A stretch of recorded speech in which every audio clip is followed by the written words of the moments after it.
Hey guys, it's Adrianne and I'm a wife and homeschooling mom to two 14-year-olds, and we just wrapped up our 8th grade year and I wanted to go over all the things that we did this year. Just a little review of everything. So I've got piles here. This is language arts and have science and our extracurriculars or like art and life skills, things like that.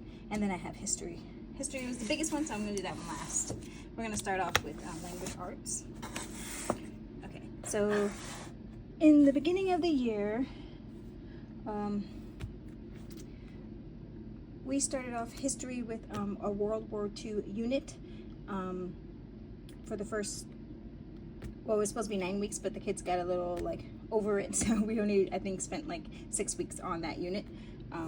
But I got this from Moving Beyond the Page to go with The Book Thief, to go with that unit. Now we did get through most of this unit, and mostly it's because I pulled out the activities that were like this, that were in it, that could go along with what we were talking about in a different book, because they actually asked to stop reading this book. They were not interested in it, and so I don't force my kids to read anything that they don't like it. We give it a try. We stop if they say they don't like it. So what we changed this for was a Number the Stars novel, because I had it on the shelves and we had never read it. So I did that, and then I purchased from Teachers Pay Teachers a, this is my little note here, a novel study from the seller Gay Miller, and it had vocab and comprehension questions and some literary analysis, and that's what we did instead of this. But there's nothing wrong with Moving Beyond the Page. It was interesting, but it does like, it's for people who read a lot. Like I had to break this up, even if we were going to use this, like to read what it wanted you to read in a day was just too much, because they suggest like, let's see if they have the little schedule. Oh, here. Yeah, see, lesson 1 through like 10, and here. I guess because they're doing it for 90 minutes, language arts. They want you to do it for an hour and a half. The worksheet probably only takes, if you got kids that, you know, take time, maybe 30 minutes, but for like my daughter, probably 15 minutes to do a worksheet. So the other time you would be spending reading, and we don't read that long, especially when I have all these other subjects to read also, since we do everything together, like in a group study way. So we had to extend this, so even in 6 weeks we had to extend that. But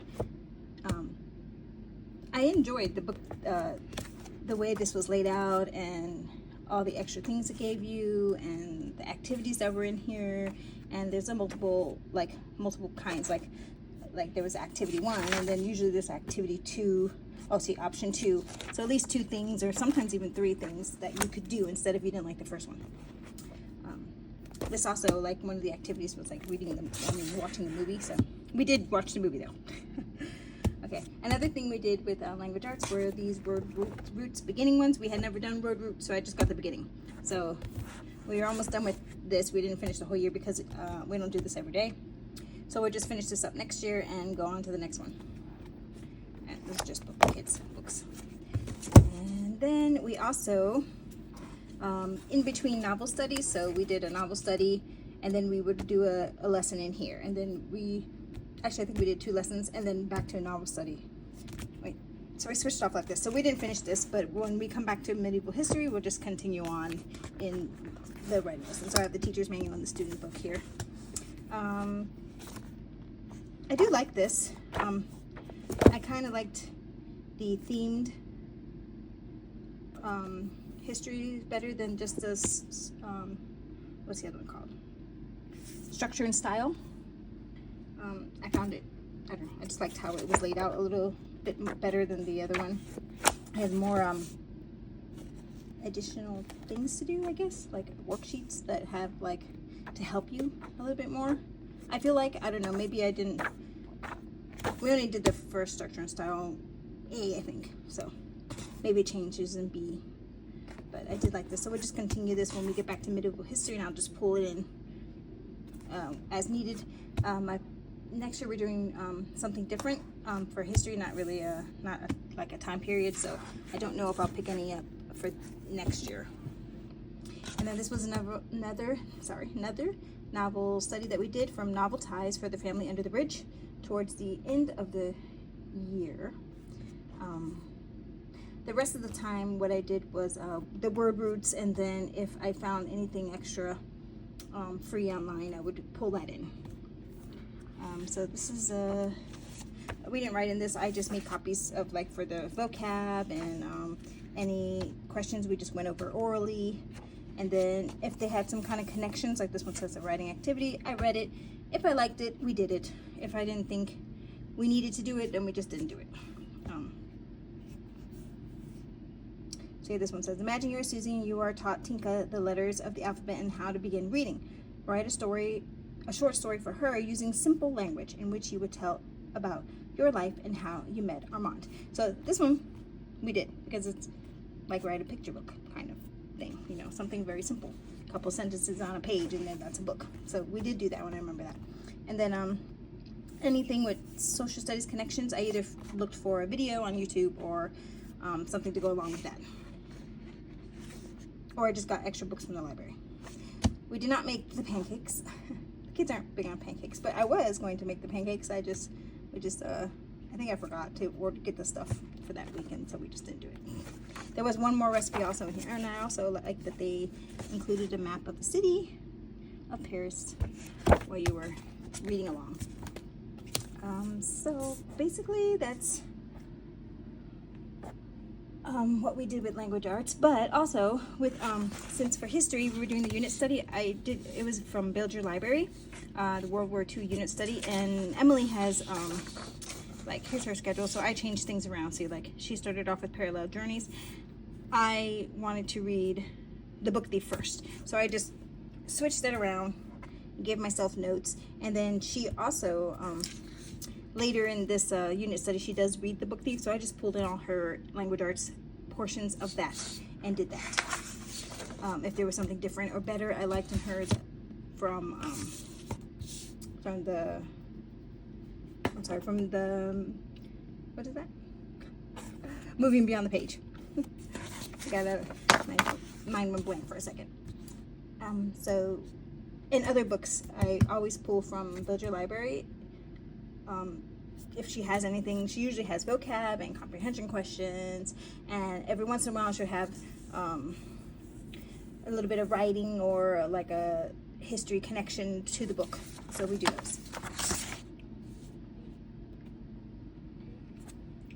Okay, so next up I'll go through science. We did Exploring Creation with Chemistry and Physics, but we actually did it through Guess Hollow. So I bought the Guess Hollow's Action and Reactions. I should have printed that for you, the front at least. I forgot. The Guess Hollow's Action and Reactions. Oh, I might have that here. I don't have the main page, but I do have like her week. So this is like week 1. Because I keep all this and then I just, make adjustments and cross things out that we're not going to do, or include my own things, and then I make my own schedule. So this is just what I use as a base, and then continue on from there. So what I did was I used this, and I used Build Your Library, and then I made my own kind of schedule. It's a week schedule, but I use my own little notes, and I make other sheets that saying what we're doing daily, but mostly I use this. So everything we're going to do is on here. The page numbers of what we're reading, the books we're reading. If there's videos, I usually stick that under the notes. Or actually, look, I have video spot. Sometimes I put in the notes. So videos that I need to want to watch, things like that. And notes would be like any things for experiments or extra stuff I need to buy. I put it there.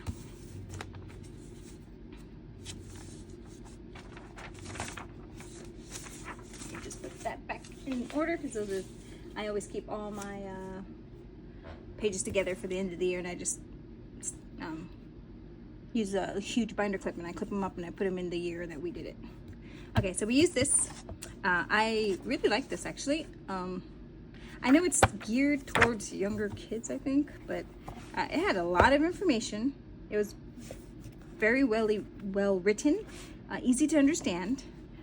We did most of the try this, really simple things you have around the house. Not very many times I had to go out and like buy something specific for this. There was like a litmus paper that I had to get, or like iron, what is it called, like shavings, iron shavings, but most of the stuff we had around the house. So we enjoyed this one. There was a lot of nice information, and to go along with this, I picked up this Our World in Pictures with Elements. So I marked a page just to show you guys. So like here's a page. So it would have like the element and maybe who discovered it, if they know who discovered it. Usually they do always have, see, like Margaret Perry discovered this one, and Kirchhoff and Bunsen discovered that. And then a rock, like an actual in nature what it looks like kind of thing. And then things we actually use it for. I also like that they showed the oops, sorry, I bumped you guys. I also like that they have this little mini periodic table in the corner there, so you can see what the atom actually looks like. Because in Actions and Reactions, there was an assignment that you could do that was a link to print out this atoms worksheets, and it was like a pick an atom. So I like that it had this, and I used it to help the kids. So if they picked something they liked, like something that they thought sounded cool or whatever, and then they did the drawing of the atom and where it was on the periodic table. So, and I like that it was just little snippets. Really, you know, you can add it in just a couple of seconds and you're done with that little, well, not seconds, but you know, a couple minutes, and then you're done with that. We also used this one, the periodic table, the definitive visual catalog of the building blocks of the universe. It's so bright. This one was similar too. Gives you a little piece of something, but they had different information. Not different that they're wrong, but like what they said was like what came from it. Like this one, like you see rubber tires and stuff, and then the other one would have different things. I wonder if I can find cesium and franconium so we can see the difference. I should have marked it for you.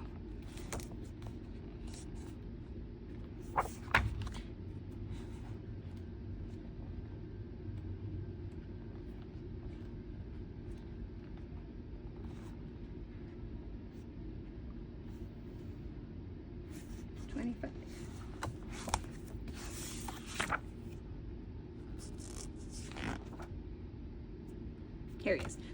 See for franconium. This one also has a little picture of the atom itself. Am I showing that? Yeah.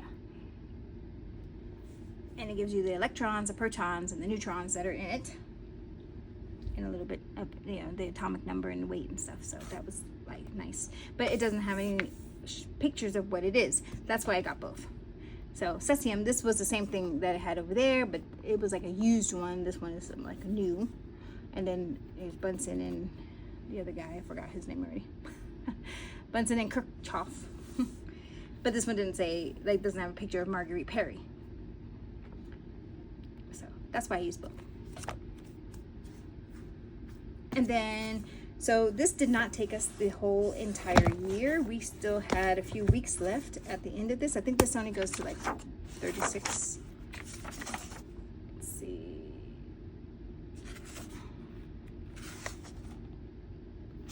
So there are 14 lessons, but I think it took us like 36 weeks to get through this. So we actually do about 40-week school year. So 36 weeks wasn't, you know, we had time left. So I had this already. Actually, I'm not sure if I had it already or if I purchased it.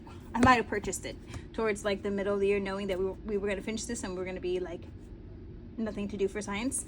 So what I did was I went through here, and everything we already talked about, I just skipped over and then did things that we didn't talk about, like like the plants and stuff like that for science. So next year we're going to do biology, and that way they have heard it already, at least a little bit this year. Maybe they'll remember a little bit of it. So we talked about the human body and plants and things like that. So biology is basically what we hit off in here, and some a little bit of ecology, but we didn't finish. So we only got to here. We may have done, we skipped we skipped this one because we did a whole unit on human reproduction and stuff. So with our puberty lesson. So we skipped that. So I think we pretty much finished this, but not all the way. So that's what we finished the year off with for science. I really enjoyed Guess Hollow's science. I think the kids enjoyed it too. They liked all the little tiny experiments, even though there weren't like full out experiments. There was like some really simple ones, just like with boxes and pushing for the physics and things like that, and they just enjoyed them. We made a windmill. We did a couple of cooking type things for chemistry. They did not eat that though. It was like some Oreo looking thing. They said it looked like threw up to them, and they wouldn't eat it. I tasted it. It was too much Oreos. It was a little strong for me. I'm just gonna set these over here.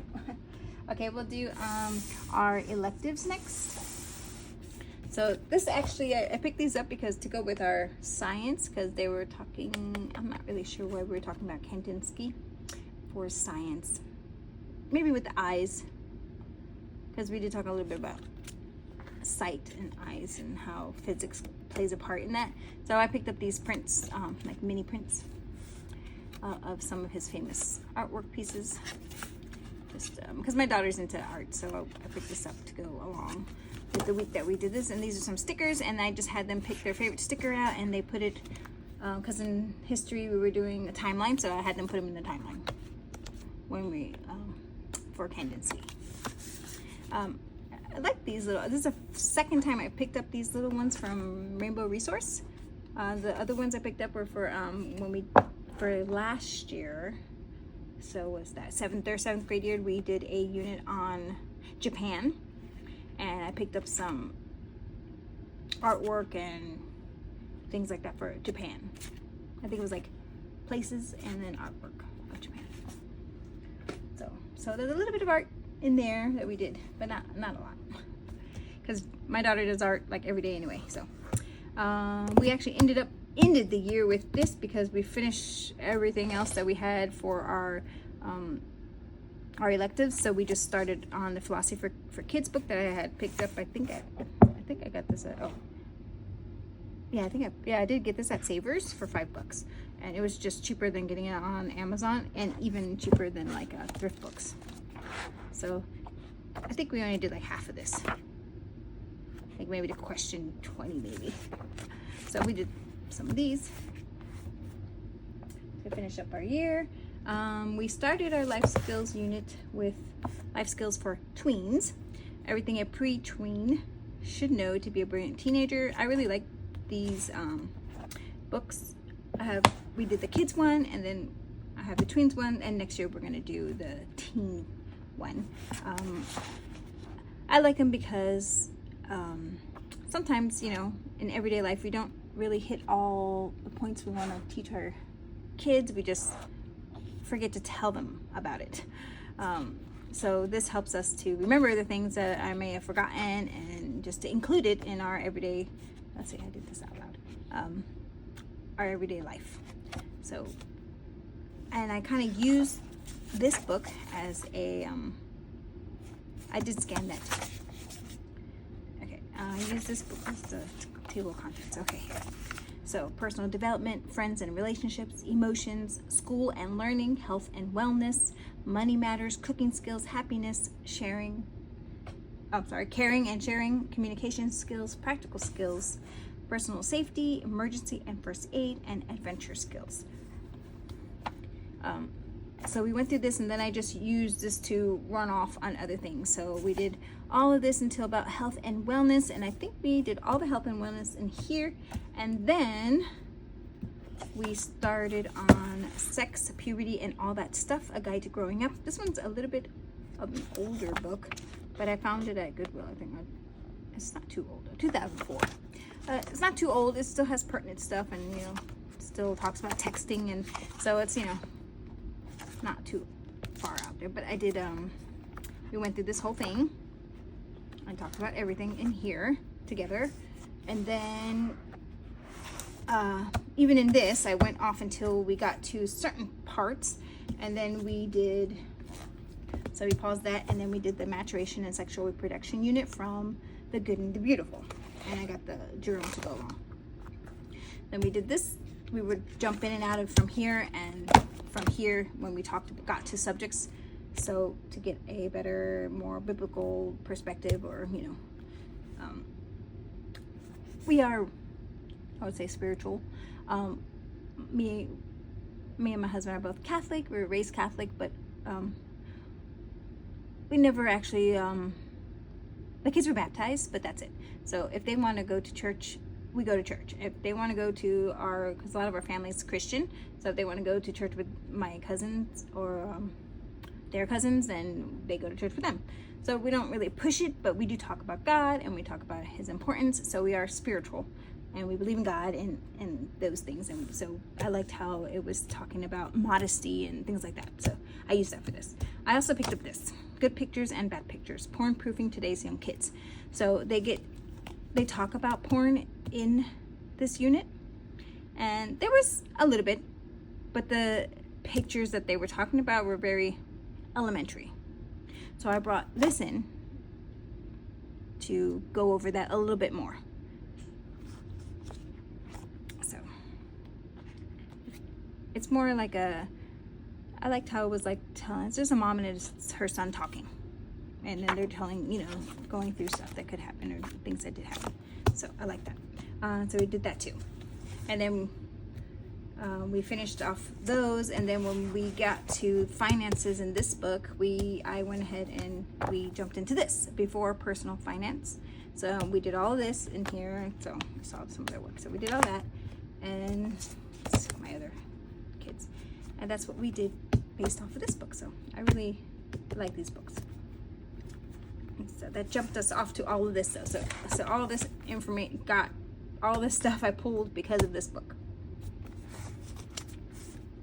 I did do another book for maturation and sexual reproduction and the puberty called Consent.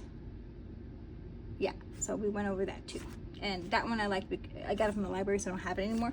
But that one I liked because it had a lot more of today's things, like sexting and what to do if you receive a bad picture from a friend, like in a text message, things like that. So I like the scenarios that it brought up. Okay, and the last thing we did, we had these sitting on my shelves, geography for 5th and 6th grade that we never did for 5th and 6th grade. So I just went ahead, we finished off 5th grade, we had done some, and then we did all of 6th grade also. And then we just continued on with a little bit of videos for geography. And then the last thing was history. So remember the beginning of the year, we started off with a World War II unit study by Build Your Library, Emily Cook. And so for that, I also purchased the Moving Beyond the Page, the Great Depression and World War II. So we first talked about the Great Depression, and then that led us up to World War II. So I see all my notes there. So this one we completed the whole entire unit, and for this one they recommended to get this book, World War II for kids. And then I picked up this one because I think this was like on Timber Doodle or something. I saw this and I thought this would be interesting, so I have some of these. And then for Build Your Library, which I forgot to bring out here, but I have the big Encyclopedia of World War II. I think it's DK, but I have that too. So we used all those to do this, and then books from the library to go along with the topics we were talking about in here. So again, I used this and Build Your Library's World War II unit study to make me a whole little unit. I just used information from both and kind of made my, meshed it together. Picked out things I liked. We did not read this in its entirety. We jumped around a bit and skipped parts. But it has a lot of information, and we have used other ones in this series. They have like they have almost anything you can think of. They have like American history for kids and like Latin American culture and Native American culture for kids and things like that. Even scientists and people they have for kids. So that's what we did in the beginning of the year to go and went along with books.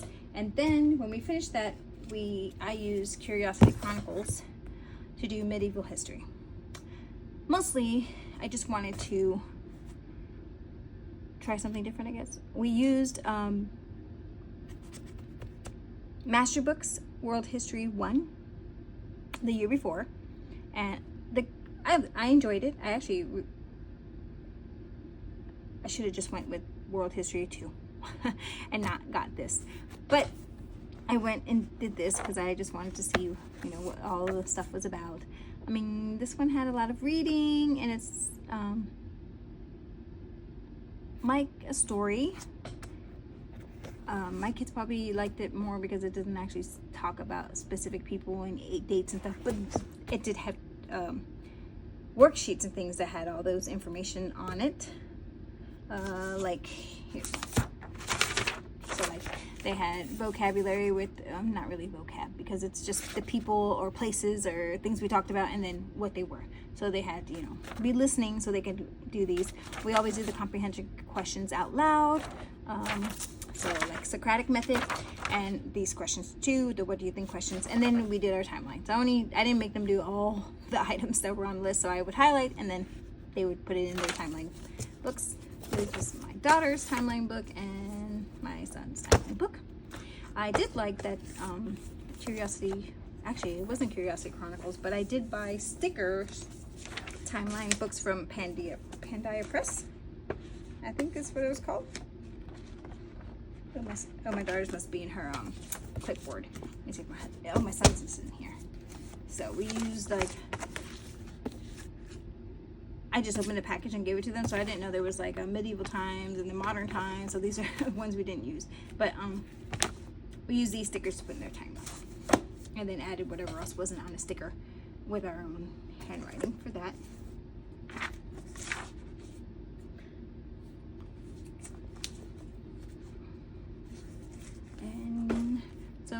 Besides this, I also pulled in a little bit from Usborne, which they recommend in their like their breakdowns.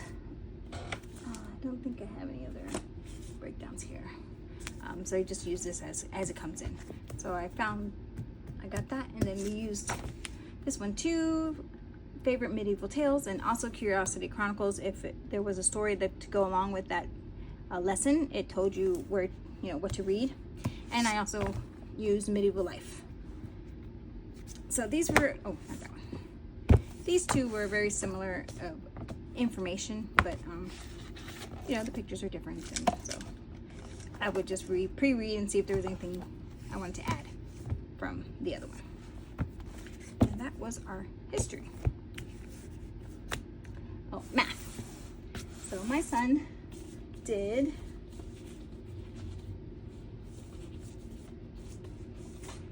Denison pre-algebra. This did not take the whole entire year though. Let me see. It's just right here. And the parent got 140 days. Now that's 40 days that extra, which is pretty good because it's I chose it because of that. It didn't have a full 180 days or more, because some of the books are even more than 180 days, and then you're doing math all summer, which we do still do math, but we do more like a refresher, just like basic math or little skills that I saw that maybe they need a little help on throughout the year, or reminders on. So that's what I choose. So since this was 140 days, I still have 40 days to just in case they needed extra days on certain lessons. I'm talking they because both my kids. And then in the beginning of the year, like the first probably the first couple weeks, maybe 2 or 3 weeks, we just did review from the previous year, like basic reviews. Like we started off with multiplication tables and doing like drills, not really drills, but worksheets, and then having them do it, you know, seeing if they could remember all their multiplication. And once they like did it quickly, we just stopped that, and then we moved into math. So for the first, I don't know how many days is that, 20 days maybe, we did that first, and then we went into this. And he enjoyed it. He didn't give me as much pushback as other math curriculums, like, because he really hates when there's like too much repetitive work and too much of, I already learned this, why am I doing it again, kind of thing. But my daughter, on the other hand, needs repetition. So we used this, and we also used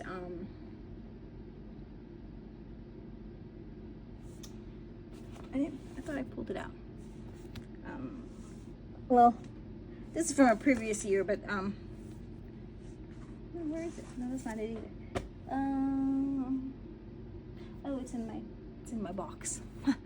I put it away already. The Christian Light Education math for her, because it has they learn a new concept, do some practice with the new concept, and then they review a lot of the concepts that they've already been learning. So she likes that. She needs repetition. She likes to do that kind of math. So, but we did this too, and because this was like since my son only did this, sometimes she'd get kind of irritated, saying, "What, like, how come he doesn't have to do any, you know, review work?" And I keep telling her, well, you chose to do that. You chose to do repetitive work. You wanted to do this. I didn't force you to do this. I said we were just going to do this, and you wanted me to bring in the other math again. So we did. And then, you know, she'd be quiet. But she'd be like, there's like 10 questions. Not really 10 questions, but there was always more than 10 questions. But that's how she felt. Like he would only be doing some tiny bit of work, and she has a lot of work. Well, that was our year. I hope you enjoyed this video. If you want to see a little bit more on something, or if you have any questions, please leave them at the bottom in the comments, and I'll chat with you guys there. Thank you for watching, and please like and subscribe. Bye.